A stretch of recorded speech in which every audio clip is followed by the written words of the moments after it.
offerings of my heart and my mind be acceptable to you, loving and gracious God. Allow me to be an instrument of your will. This person thanks Cora for getting us back on track with the computer. Help us all be better followers of you. Amen. As we read today's lessons, we see how God is entering into the suffering of his people. Jesus speaking about his suffering in the future is heard alongside God's declaration that he has indeed seen the misery of his people in Egypt. These lessons connect the nature of the suffering God to the call of disciples, including us, all disciples, including us, who are to enter into the suffering of the world as a means of bringing God's peace. In a world which power is often exercised in violence and coercion, it is hardly possible to move through this life without finding someone the recipient of acts of violence or this coercive power. The wounds suffered upon us sometimes are surface wounds. A friend betrays us, a careless word is spoken, a coworker manipulates relationships to get a advancement, a promotion. Other times the wounds cut deeper. Domestic, sexual, and racial violence becomes commonplace. A lifetime of systematic discrimination lies beneath the quiet, subtle threats. The killing of the innocent, no matter what race or ethnicity, and nations trying to kill each other in more efficient ways. Our response is often one of self-defense or preservation. We learn this response at a very young age. We are conditioned to see the other person first as a threat. Maybe this is a problem with the police shootings today. They see people as a threat before they see them as a child of God. As a result, it's hard to imagine a world in any other way. This becomes normal, what we are used to. When I worked at Bethany, the staff there could not understand why these kids from Philadelphia just didn't like Bethany. It's so quiet, and at night you can see the stars. I explained to them it was frightening because that's not what their normal was. Their normal was noise, light all the time, and for some of them hearing gunshots in the middle of the night. It becomes normal.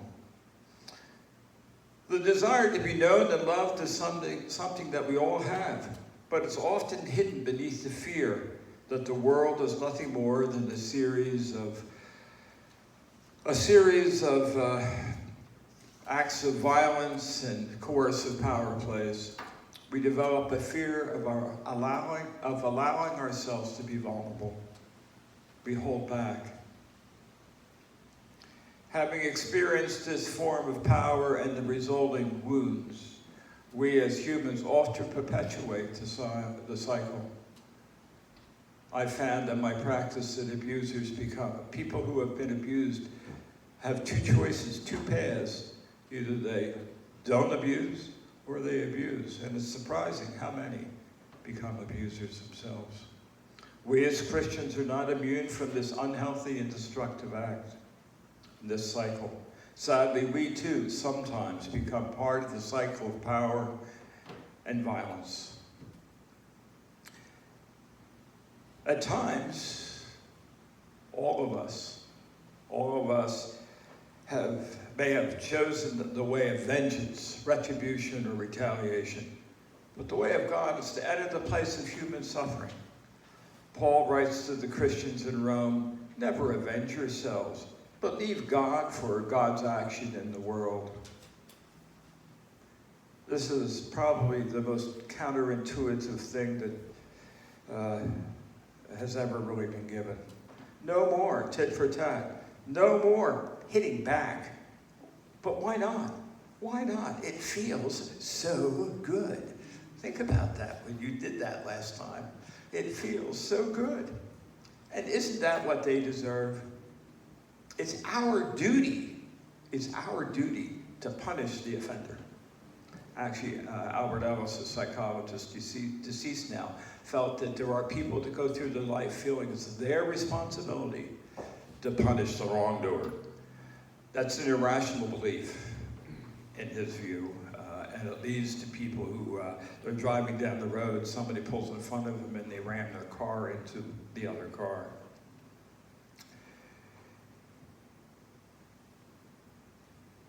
And many times, many of us choose the way of vengeance, but we enter this place of human suffering. This is probably counterintuitive. I repeated myself because I lost my place. I need to confess. The problem is when we retaliate, it quickly turns into a death spiral in which both sides lose, not achieving the cooperation and understanding that would be beneficial for all. We see this today in our world stage. Look at North Korea and the United States. Look at Russia, China, and the United States. The Mideast. Look at the religious conflicts. Look at race relations. Look at the politics of today. And the question we need to ask more at home is it something that happens in our church? A way out of this downward spiral is the one way to just arbitrarily stop from punishment for one round, creating an opportunity for establishing cooperation. It's a counterintuitive risk that offers a way to de-escalate the cycle of violence. Remember when those of us that grew up in the 60s, probably not many here, people grew up in the 60s, when it was asked, what if they had a war and nobody showed up? That's sort of what we're talking about, not showing up. We only have control of what we do, not the other person. A way out of this downward spiral is the one side just stop, creating an opportunity to establish cooperation. When God asked Moses from the burning bush and announces that he is seeing his people oppressed in Egypt and wants Moses to lead them out, we are not surprised that Moses objects. Another, why me? Just like Jacob and Jonah, and many of us. Is God seriously proposing to send an anonymous, unarmed sheep herder to make impossible demands on the Egyptian leaders?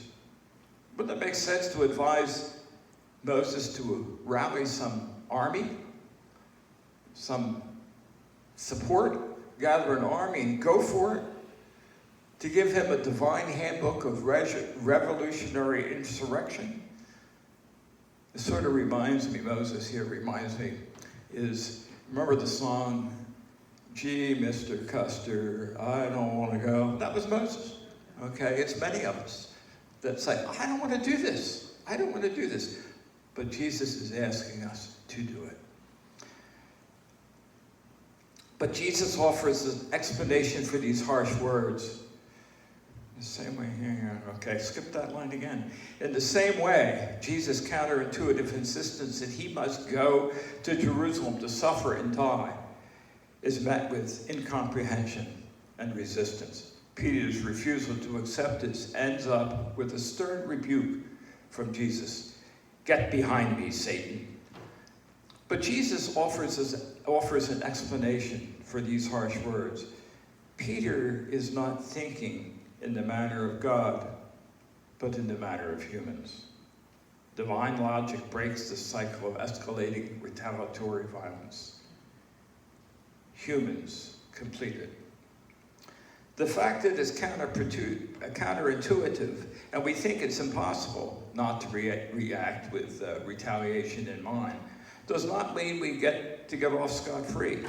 and walk away. Nor can we conveniently put this in the category of things that, well, Jesus could do, but I can't do it. It's impossible. Paul firmly shuts the door on this escape.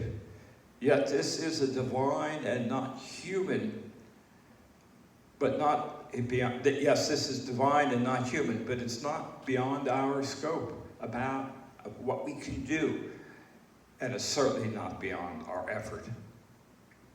No, this does not mean we need to roll over and play dead. And as I say in my practice with people, allow the bus to run over you again.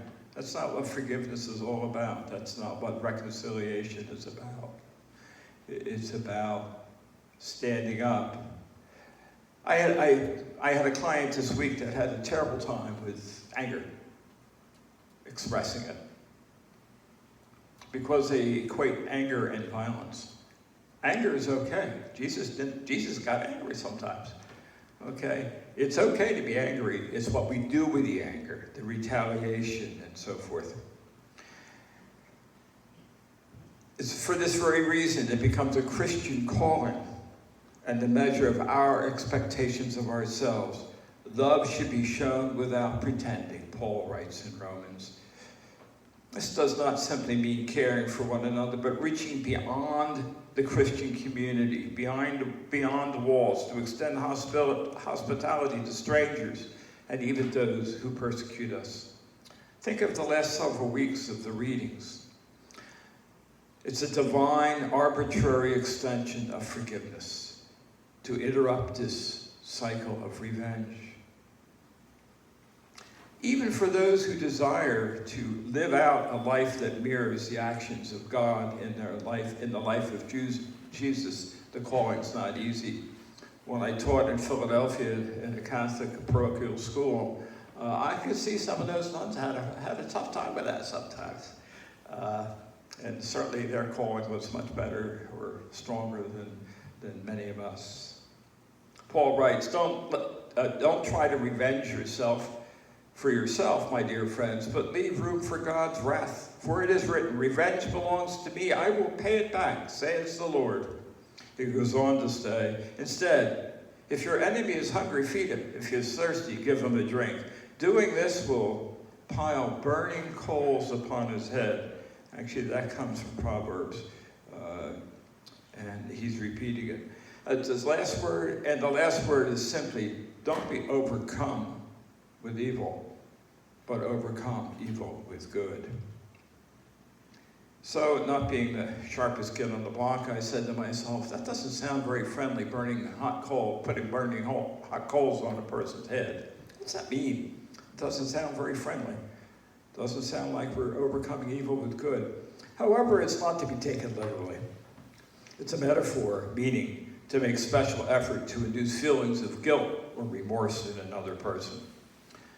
Not like the guilt of, now I could get in deep water here, not like the guilt of your mother-in-law. In this case, rather than responding to evil with evil, respond with good. Or another way of saying it in 2020, kill them with kindness. And hopefully this will lead to change in their behavior. Sort of like when we do something wrong and we're called out on it, we sort of get embarrassed and our head gets hot. I think that's what that's really talking about. So if vengeance is not a Christian response, what's the alternative? While these passages do not speak directly of empowerment by the Spirit, they do explicitly name God's presence as a response and steadfast presence. Even with those who doubt, God enters the human suffering. God answered to Moses nothing more than, I will be with you. Paul's instructions to leave room for God's wrath can now be seen not as a deferral of human vengeance in the expectation of divine retribution, but an invocation of God's presence and an invitation for us to do better.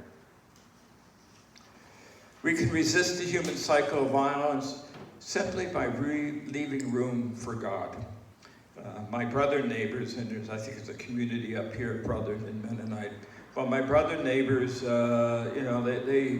my opinion, sometimes I let too much up to God. They depend on him, maybe not depend on him too much, but they take some of the responsibility for their life and put it on God. But they're very good at letting God will handle this, and I've developed some of that. I don't have to be the one that does this. It will be taken care of in God's time. In the balance of in God's time and in God's manner.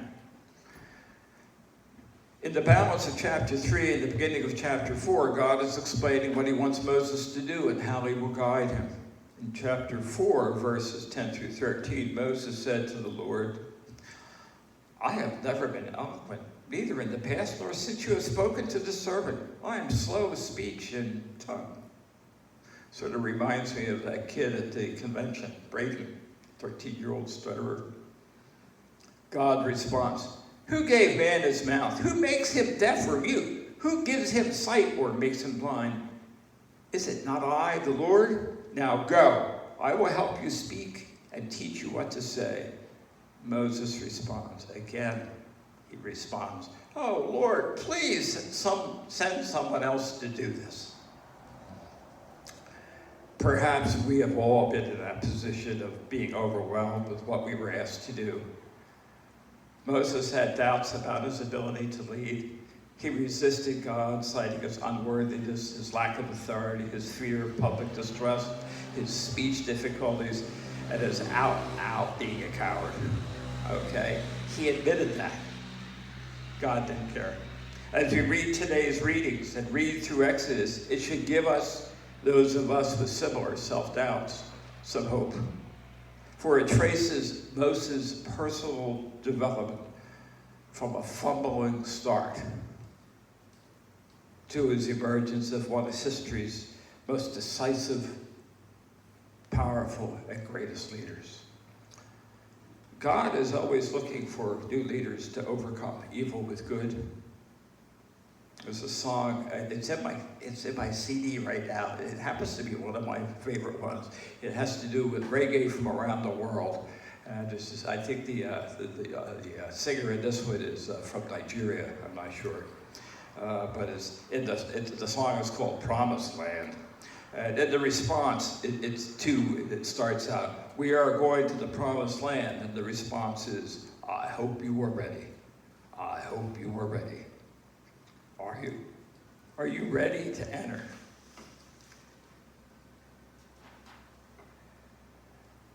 I want to go back to one little thing in there when Moses said to God, well, who should I say sent me? And he said, I am who I am. And tell them, I am sent me. This adds to the mystery of God, the mystic part of God. But we as humans, we want answers. And while there are scientific answers to COVID, and we know how a car runs, and different scientific things and mathematical things, this is not true of God. It is a mystery. It is a mystery. I think this is called faith.